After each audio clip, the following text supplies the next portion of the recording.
What is going on, my broskiis? My name is Toadskii, back again, here to bring you guys yet another One Piece Treasure Cruise video. So we finally have the information relating to the brand new Super Evolution character that was teased about a week or so ago.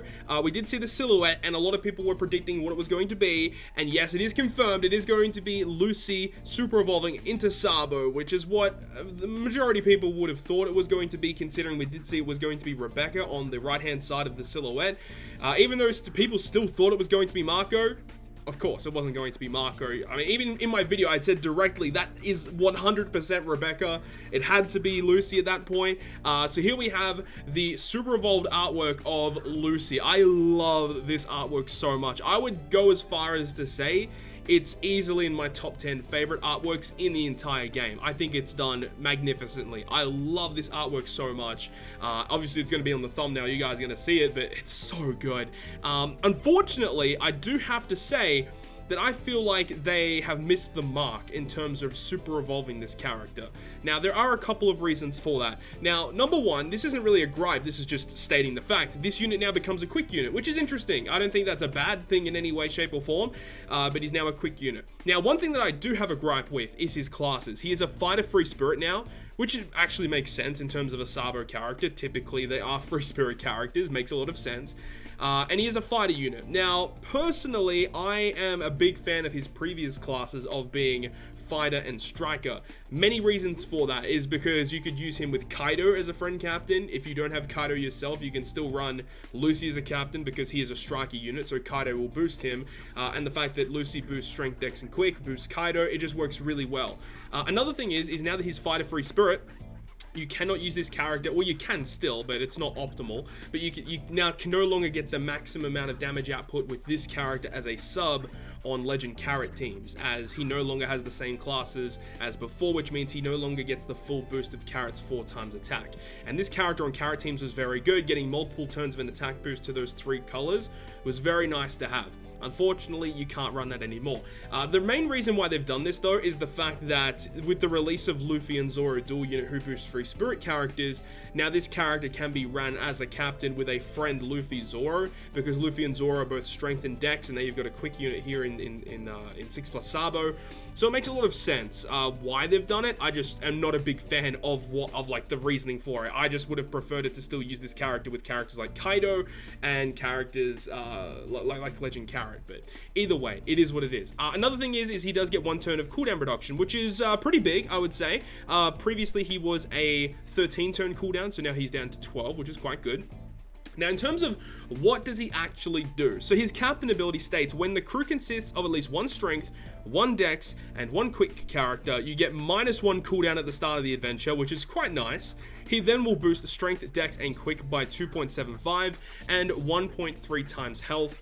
He will treat strength, dex, and quick orbs as beneficial. And when there are no psi or int characters on the crew, boost attack by an additional 1.4 times. So obviously it is a multiplication, not an add. Some people get that confused, but yes, it is a multiplication. So that will equal, I think it's 3.85, 2.75 times by 1.4, 3.85 boost, so long as you have 1 of each of the colors on your crew and you don't have psi or int on your crew, which is easy to fulfill for you know, Legend Sabo. It makes perfect sense. It's very easy to do.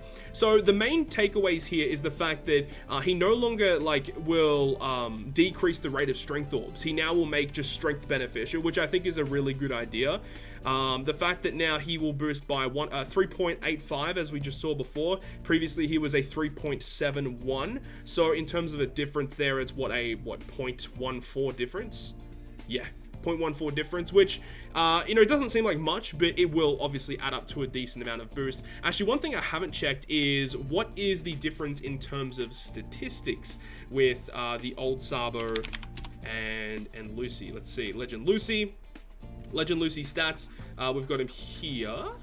Here we go. So this is max limit break, 18, 16, Yeah, so he gets about a 50, 60, yeah, about a 50 or 60 boost in attack. His HP goes to 38, 68. So yeah, pretty big boost in HP as well. 520, get 20 recovery boost as well. So yeah, he does get a little bit of a boost there in terms of his stats, which is nice to see. Obviously, his limit break abilities don't change, and his sailor abilities don't change. I'm actually surprised he doesn't have a support ability yet. I'm sure that'll come soon enough, but there we go. Now, in terms of his special ability, the changes that, oh, well, I guess we forgot to mention this as well. -1 cooldown at the start of the adventure is actually pretty nice, right? Because you can run double Lucy, which gives you -1 on each, so that's 2. With cooldown, that's another 2, so that's down to 4 turns total. And then you can run the Blackbird ship, which was the release of this character initially, which minuses your cooldown again by 1 turn. So this unit just becomes a lot faster, right? And now his special ability also reduces the cooldown of your crew by 1 turn. This is actually quite significant, as he does have a sailor ability, resists special rewind by 2 turns when it's rewinded.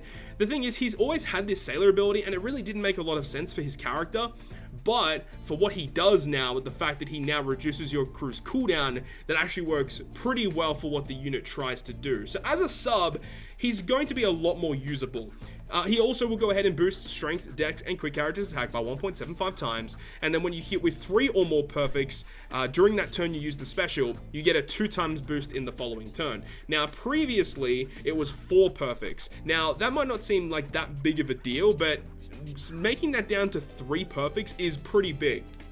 The main thing is since Kizuna's come out, I have noticed that, you know, the characters that you have to hit a certain amount of perfects to get a boost in the following turn, namely Inu and Neko, having to hit only 2 perfects with Inu and Neko is so goddamn good, because when you're using that special, you get a pretty decent boost on that first turn.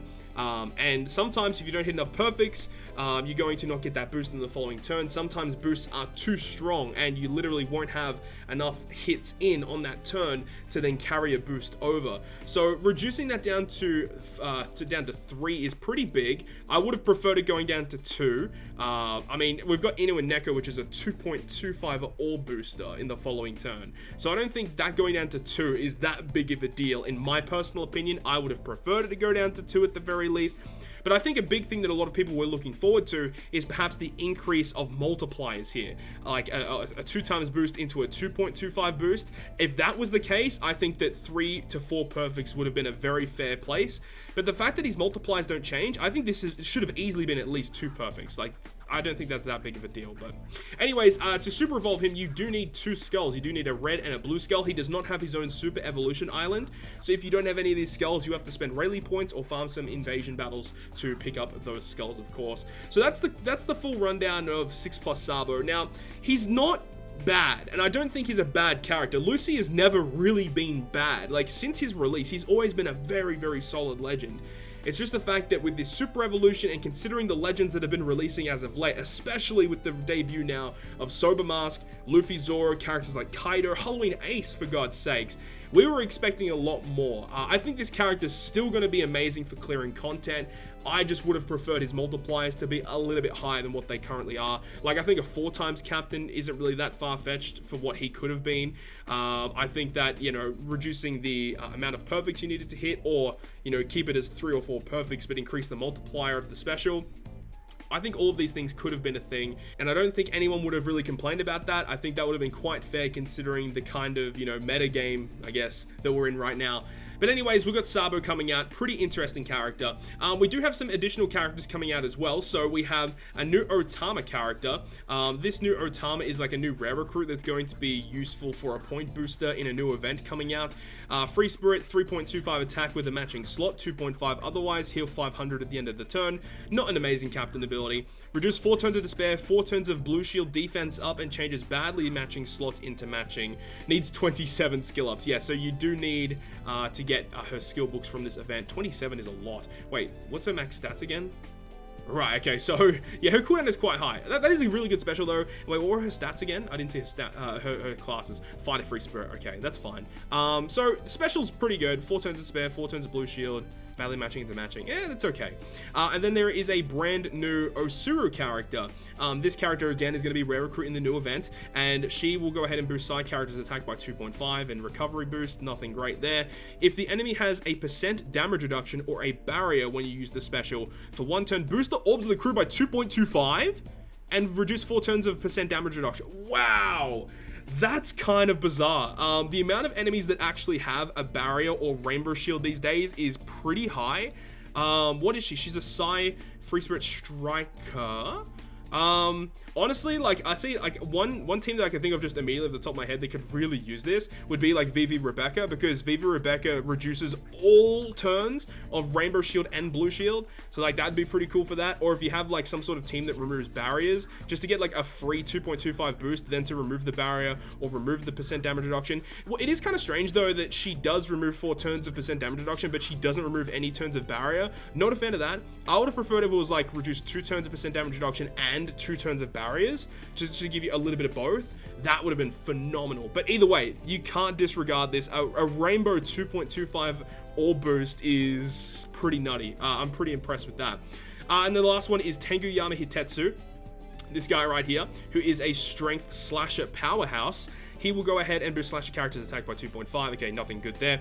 If the enemy has percent damage reduction or a barrier when use the special, for 1 turn, 1.1 chain boost and reduce 1 turn of barrier on the enemies. Okay, that makes a lot more sense. So you got this guy to reduce barriers, you got this character to reduce percent damage reduction. So I assume in this event, those are things that you're going to have to deal with. And then again, what was this one? Change of slots in despair and defense up removal. Okay. 1.1 chain boost is the highest chain boost in the game, by the way. The only other character that boosts by that much is the limited rare recruit Caesar, and I think you have to hit a certain amount of perfects in the turn prior to even get that boost. So in this situation here, if you just use it when the enemy has a barrier or rainbow shield, you just get it for 1 turn. That's pretty nice. I do like this a little better, but this 1.1 chain boost is no joke. Like, that adds so much extra damage to your team. And we have the brand new Colosseum character, which is Shuten Maru, who is a Dex slasher powerhouse. He will go ahead and boost slasher and powerhouse character's attack by 2.75, 1.2 times health, and reduce 5% of damage taken. That's not terrible, I guess, for free-to-play captain. What does his cooldown go to? 13 turns, 200,000 fixed damage to 1 enemy that ignores all defensive effects, reduce 5 turns of special seal on the crew. For 1 turn, boost attack of slasher and powerhouse by 1.75. Pretty good so far, I'm loving it. If the captain is a slasher or a powerhouse character, for 3 turns, largely increase the appearance rate of tandem slots and make them beneficial. So he's a 3-turn beneficial orb enable, so that's good. You can carry that through multiple rooms to ignore enemy negative orb enables. That's really nice to have. And increasing the rate of tandem slots, like, this character is basically built to be run as a sub on the brand new dual unit Luffy and Zoro teams, as the tandem orbs on those teams get changed into the Wano slots, which give you, additional damage and such. So this makes a lot of sense why they've, introducing a character like this, and the fact that he is just a type booster as well. This unit's pretty nice. I really do dig this character, especially he does reduce special seal on himself. Like, he's got utility with there, he's got the fixed damage, he's an attack booster and a beneficial orb enable. This unit is really powerful. I'm really impressed with that, and obviously there's a brand new banner which introduces the 3 characters that we talked about with the I think the Otama might be, maybe the Otama's free to play. That would probably make more sense, but you've got the brand new Tenguyama and the Osuru. But there we go. That's the full rundown of all the new characters, but obviously the main draw here was the brand new 6+ Lucy into Sabo.